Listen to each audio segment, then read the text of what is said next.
Hi again. Businesses succeed or fail based on management decisions. A good decision-making process benefits everyone, but a bad one can literally ruin an organization. I wanted to find out how decisions get made on a high-stakes, high-profile project. So we packed up the crew and headed off to Machado and Silvetti Associates, a hip architectural firm located in the trendy south end of Boston. My name's Mike Usum. My name's David Martin. We're working on a 365-bed dormitory for a local university, which is the model you see in front of you. We've been working on it for about 3 years, and we'd like to take you out to the site and show you the project. On their project, every decision is important and can affect hundreds of seemingly unrelated tasks. For example, even the color of bricks on a plan can become the focus of heated discussions between architects, designers, managers, and the client. The idea of this meeting is just to translate from design to reality to get the brick patterns to be correct. And if you could let us know what you plan to build, when, and how much, we can begin to talk about how we set those drawings up so we're giving them to your masons on a daily or weekly basis, and they're the right material. So what's the best way? Color or hatch? We need to also think of the most economical way to do this as well. So, but obviously these guys need to be able to read it without question. So you think hatching is the best way to do that, or color is the best way to do that? Whatever will show the best. Again, this being the most difficult elevation, this is where we have the number 13 and the clock and the split face. See, I get worried about So we have 3 different. What do you think, Aaron? It'll take the same amount of time whether we hatch or do color. Okay. Because we're going to do color in AutoCAD, it'll be easier than trying to do it in Photoshop. And my name is Aaron Follett. I am responsible for the skin of the building, which includes doors, windows, masonry. Surprisingly, it has been a very democratic process. Basically, what we do is we might draw through some options, say window sizes or different masonry patterns, and then we talk through the options, what's good about each of those options, what's bad about them, and then we make a decision based on all of the needs of the building, the needs of the client, and our needs as what the goals of the project. Usually kind of the partners or Mike or the client kind of decides on what the best direction would be after that. I like to hear what people have to say. A lot of people like to make decisions on their own. I think we're absolutely similar to that, right? Yeah, I will bring a group of people together, not only to involve them creatively, but to pick their mind. I guess the decision is probably ultimately mine or my boss's, but it just comforts me to know that someone might think of something that I missed. So I will always pull people together. Not everybody, but the right people. I don't think either of us are interested in making decisions for the sake of making decisions and impressing others. I know some people, certainly in this field, love to make decisions which show strength, but often are faulty decisions in the end. Again, as Mike was saying, I think we both like to collect and stew over things to arrive at consensus, because it's often the 15th opinion that you solicit that matters most. On a project as big as this one, democracy sometimes becomes impractical, and managers have to take risks. We asked Michael how he makes tough calls and how he balances the demands of his client against the high standards of his employers. True. The hardest decision for me is really one of the choice of materials that we use for the project and all the details associated. The principals of my office, I have such a keen eye towards the use of materials, the use of patterns, that I know as their employee, if I don't get it right for them, I'm in trouble. And I know their eye. They're one of the sharpest eyes that I know. They don't miss a beat. And so I really need to make sure that every brick that goes up, every cast stone is perfect, and that there's going to be no issue, not only from the client, but more particularly from my boss, because I know my boss can pick up things that the client may miss or any of us may miss as well. Do you want to start over the sandy one just to look at? Well, yeah, I just want to identify, just look at this, which is what client likes, or my boss doesn't like, but we'll work on that. And then so you this, get into this, which is technically the same order.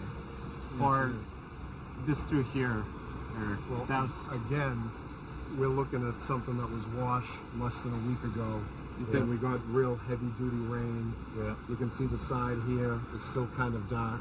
This is, you know, still in the process of drying out. So you think when you see sand, that's something that weathers out pretty quickly, and you're left with a much, typically smoother joint, or is that? No, the texture should have nothing to do with it. It should just be color. So what do you consider as the more accurate color between this and this? This to me looks a lot like a 10X. Okay. But you can see here it's starting to lighten a little bit. So now here, within this joint, nothing was done that could affect this little piece of color. This is just drying out more regularly. Soon it will all look like that. Okay. And again, you're looking at, manganese colored brick. There's a piece of concrete with a little color in it. Okay. If you could take out this piece of joint and put it right next to here, the color actually would be really close to the same. But in terms of communicating with the client, it's safe to say that this is probably that's how it'll dry out. Absolutely. I mean, we both operate under that constant pressure that every decision is in the end scrutinized by both the client and by our employers. They are watching everything, or at least they will watch everything at the end when it's past being able to be corrected. How do you like to work the review of the work with the architect? You can get in touch and hook up with my foreman at any time on any day, so long as it doesn't stop him from doing something he's got to be doing. Are you going to look for an actual blessing at any point, or do you just go until? I'm hoping that you won't talk to me unless it's, geez, Eric, you have a split face unit where a cloth should be. I'm not going to be asking you to, I just broke level 3, sign off on level 1. No. Right. One of the larger problems that we had to deal with was the fact that this project actually has a very strict budget. This is what they call a fast-track process, where we're actually under construction before all the construction documents were completed. Some very tough decisions had to be made regarding, for example, the distance between floors, the height between floors. Typically, a building might be 12 feet floor to floor. This building happens to be typically 10 feet floor to floor. That's an important economic decision because it means saving quite a bit of money on the skin of the building, on the masonry work of the building. But it means you're presented with some very tough challenges in, again, integrating the mechanical systems, the plumbing, the electrical layout of the project. You just have to make sure your team, your design team, is up to the task of dealing with the challenge of what is a more economically planned building.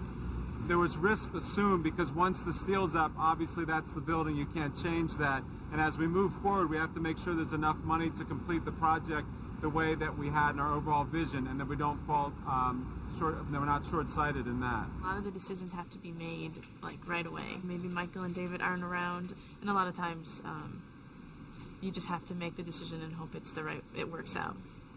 The general uncertainty for architects is that you're always hoping you've planned for every situation. That is, you've thought through everything that you're representing on the page. And you lay awake at night worrying about the thing that you don't know, or the thing that you haven't anticipated. And those things come up on every project. And the hardest part of being an architect is learning to be comfortable with your ability to respond to those situations. As you become more experienced, you become a little more calm about dealing with crisis situations, because that's the nature of the job, dealing with crisis situations, at least during this phase of the project, if not during all phases of the project. Machado and Silvetti and their client were so concerned about effective decision-making that they brought a construction manager on board to oversee some crucial choices. When we came onto the project 3 years ago, a construction manager came on with us. Working with a construction manager helped us navigate through some of the risk for this project, and certainly helped us deal with some of the swings in the economy. And because the economy was so unpredictable, because everything was doing so well, there was so little labor available for building, our construction manager from the very beginning worked with us to assure that we were going to stay on budget, worked with us to assume that we would always have labor. There are no guys sitting around the labor halls or the union halls right now. You've got laborers who can pick and choose their jobs and consequently pick and choose their rates. So that puts the contractor or construction manager in a very tough situation in terms of controlling costs. Of course, a high-profile building project in such a historic setting was bound to raise some eyebrows. Let's listen in and learn how managers addressed everyone's concerns. The size of the building suggests that it's a contemporary building, that it's a tower, something they may not have built in this site 100 years ago.